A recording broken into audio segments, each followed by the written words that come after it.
नमस्कार दोस्तों, स्वागत है आपके अपने YouTube channel S study IQ में। आज का हमारा टॉपिक है रक्त, जिसे कि हम ह्यूमन ब्लड भी कहते हैं। इससे जुड़े टॉप 25 क्वेश्चन इस वीडियो में लेके आई हूँ, जो आपके किसी भी कम्पिटिटिव एग्जाम के लिए काफ़ी ज़्यादा यूजफुल होने वाला है दोस्तों। और मैं आपके लिए सारे क्वेश्चन इमेज बेसिस लाती हूँ, ताकि आप लोगों को रिवीजन करने में आसानी हो। तो आप लोगों को यह इमेज बेसिस क्वेश्चन पढ़ना कैसा लगता है दोस्तों, कमेंट बॉक्स में ज़रूर बताएं। हाँ, वीडियो पसंद आए तो लाइक शेयर और सब्सक्राइब जरूर करें। चलिए, हमारा फर्स्ट क्वेश्चन आपके स्क्रीन पे है। ब्लड होता है तो ब्लड किस प्रकार का टिश्यू होता है दोस्तों? तो इसका राइट आंसर है ब्लड एक टाइप का संयोजी टिश्यू होता है, यानी कनेक्टिव टिश्यू होता है।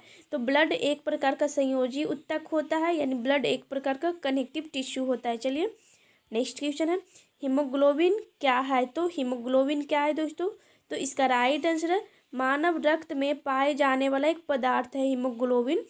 जो ब्लड होता है उसमें पाए जाने वाला एक प्रकार का पदार्थ है। चलिए, नेक्स्ट क्वेश्चन है मानव कलाई में नाड़ी स्पंदन करते हैं। जो मानव कलाई रहता है, यानी कि जो हमारे यहाँ पे जो रेडियल पल्स जो हम लोग फील करते हैं, उसका नाड़ी स्पंदन क्या होता है? तो यह हृदय से स्वतंत्र होकर करती है, हृदय के बराबर करती है, हृदय से। तो इसका राइट आंसर होगा दोस्तों, यह हृदय के बराबर ही यह बीट करती है। जैसे हृदय का हार्ट बीट होता है, उसी तरह से हमारा जो पल्स रेट होता है, यानी कि यहाँ रेडियल का जो पल्स रेट होता है वो सेम ही होता है, हार्ट के इक्वल। चलिए, नेक्स्ट है किस प्राणी के जीव द्रव में हीमोग्लोबिन का विलय हो जाता है? तो किस प्राणी के जीव द्रव में हीमोग्लोबिन का विलय हो जाता है? तो इसका राइट आंसर है केचुआ। तो केचुआ ऐसा प्राणी है जिसमें जीव द्रव में हीमोग्लोबिन का विलय हो जाता है। चलिए, नेक्स्ट क्वेश्चन है रक्त शरीर में क्या कार्य करता है? तो रक्त शरीर में क्या कार्य करता है? तो लड़ता बनाता है, नो। शरीर यस, ऑक्सीजन हमारे पूरे बॉडी में पहुंचाता है। खड़े होने में सहायता करता है, नो। भोजन पाचक, नो। ये दोनों नहीं। तो इसका राइट आंसर होगा क्या दोस्तों? सारे शरीर में ऑक्सीजन पहुंच जाता है। ब्लड का क्या काम है? यह हमारे पूरे बॉडी में ऑक्सीजन को ट्रांसपोर्ट करता है। चलिए, नेक्स्ट है इनमें से रक्त दाब का मापक यंत्र कौन सा है? तो इनमें से रक्त दाब का मापन यंत्र कौन सा है? यहाँ पे आप लोग फिगर भी देख सकते हैं। तो इसका नाम है sphygmomanometer. Option number D is correct answer. रक्त दाब का मापक यंत्र स्फिग्मोमैनोमीटर है। चलिए, नेक्स्ट है जब एक व्यक्ति वृद्ध हो जाता है तो सामान्यतः उसका रक्त दाब क्या होता है? यानी कि जब कोई व्यक्ति वृद्ध हो जाता है, यानी कि बूढ़ा हो जाता है, ओल्ड एज में, उसका ब्लड प्रेशर क्या होता है? तो उसका ब्लड प्रेशर बढ़ जाता है दोस्तों। Option number B is correct answer. चलिए, नेक्स्ट है हमारे शरीर में रक्त दाब होता है। तो हमारे शरीर में जो रक्त दाब होता है यह वायुमंडलीय दाब से अधिक होता है। Option number A is correct answer. यानी कि जो हमारा ब्लड प्रेशर होता है वह हमारे वायुमंडलीय दाब से अधिक होता है। चलिए, नेक्स्ट है रक्त समूह की खोज किसने की थी? रक्त समूह की खोज किसने की थी? तो इसका राइट आंसर है कॉल लैंड स्टीनर ने। Option number D is correct answer. रक्त समूह की खोज कॉल लैंड स्टीनर ने की थी। चलिए, नेक्स्ट है RH कारक का नाम संबंधित है एक प्रकार के किस जीव से संबंधित है दोस्तों? चूहा से, मानव से, भालू से, नो। तो इसका राइट आंसर है बंदर से। Option number C is correct answer. ये सब से संबंधित नहीं है दोस्तों। तो RH कारक एक प्रकार के बंदर के प्राणी से संबंधित है।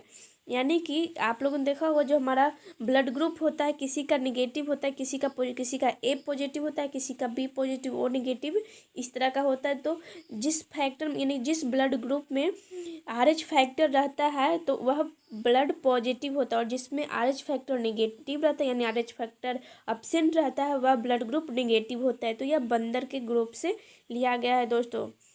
यानी कि जिस भी ब्लड ग्रुप के ऊपर में RH फैक्टर वहाँ पे प्रेजेंट रहेगा तो वह ब्लड ग्रुप पॉजिटिव होगा, जिस पे नहीं रहेगा उस पर नेगेटिव ब्लड ग्रुप होगा। चलिए, नेक्स्ट क्वेश्चन है मनुष्य के शरीर में रक्त का pH मान है। तो मनुष्य के शरीर में रक्त का pH मान है 7.4। Option number C is correct answer. मनुष्य के शरीर में रक्त का pH मान 7.4 है। चलिए, नेक्स्ट क्वेश्चन है यदि एक पिता का रक्त वर्ग ए है, यानी यहाँ पे इसका ब्लड ग्रुप ए है, और माता का, सॉरी यहाँ पे मिसप्रिंट हो गया है, और माता का ब्लड ग्रुप ओ हो, माता का ब्लड ग्रुप ओ हो, तो बताइए कि उसके पुत्र का निम्नलिखित में से कौन सा रक्त वर्ग हो सकता है दोस्तों?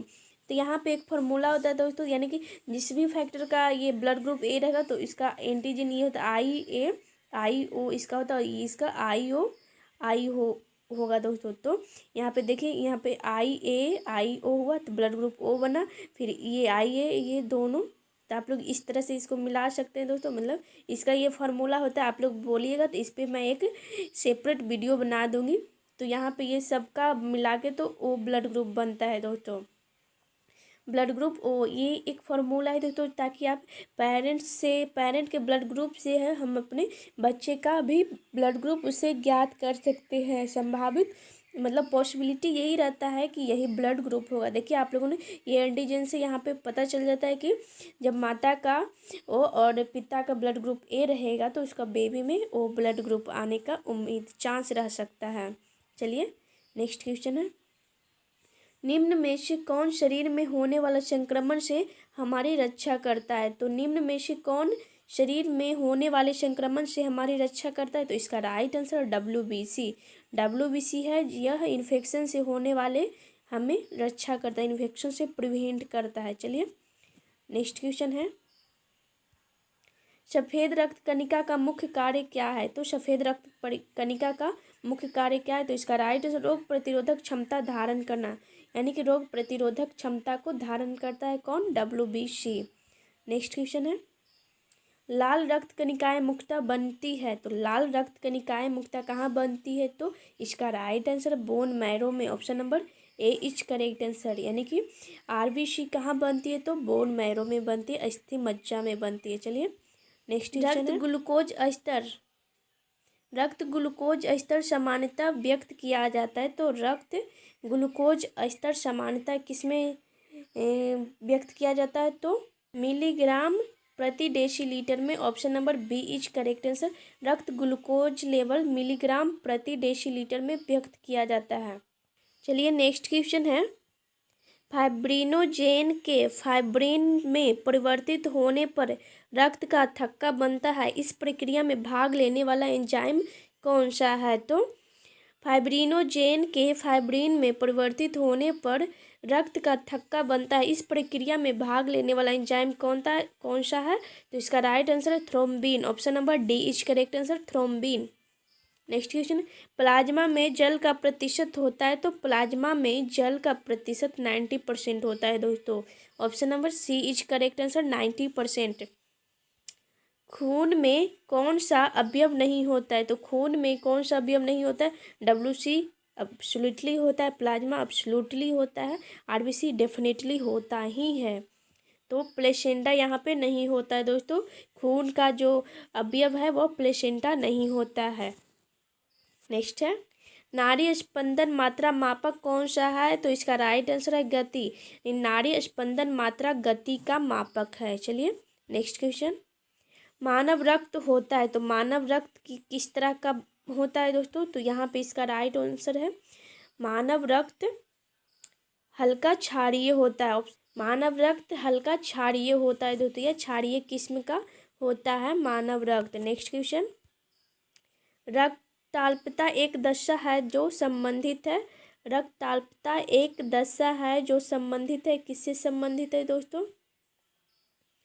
जोड़ों में दर्द से नो, हार्मोन की अनियमितता नो, कब्जियत संक्रमण से, निम्न हीमोग्लोबिन से। तो यहाँ पे इसका राइट आंसर होगा option number D is correct answer, निम्न हीमोग्लोबिन से जो एनीमिया होता है वह संबंधित है, जब हमारा हीमोग्लोबिन लो हो जाता है उसे एनीमिया कहते हैं। नेक्स्ट क्वेश्चन, खून का वह महत्वपूर्ण घटक जो स्पंदन में सहायक होता है? खून का वह महत्वपूर्ण घटक जो स्पंदन में सहायक होता है? तो इसका right answer platelet, haemoglobin, serum, plasma. तो इसका राइट आंसर है platelet, option number A is correct answer, platelets. चलिए नेक्स्ट क्वेश्चन है, निम्न में से कौन सी स्थिति विलंबित रक्त स्पंदन की शर्त है? तो निम्नलिखित में से कौन सी स्थिति विलंबित रक्त स्पंदन की एक शर्त है? तो इसका राइट आंसर है हीमोफीलिया। तो हीमोफीलिया एक ऐसी स्थिति है जो कि रक्त को विलंबित स्पंदन में की एक शर्त है। चलिए नेक्स्ट क्वेश्चन है, मानव शरीर के भीतर खून निम्न की उपस्थिति के कारण नहीं जमता है? तो किसके कारण जो है मानव का जो ब्लड है वह नहीं जमता है दोस्तों? तो इसका राइट आंसर हिपैरिन के कारण, option number B is correct answer. Heparin के कारण जो हमारा ब्लड होता है वह नहीं जमता है, यानी कि ब्लड को थक्का नहीं होने देता है दोस्तों।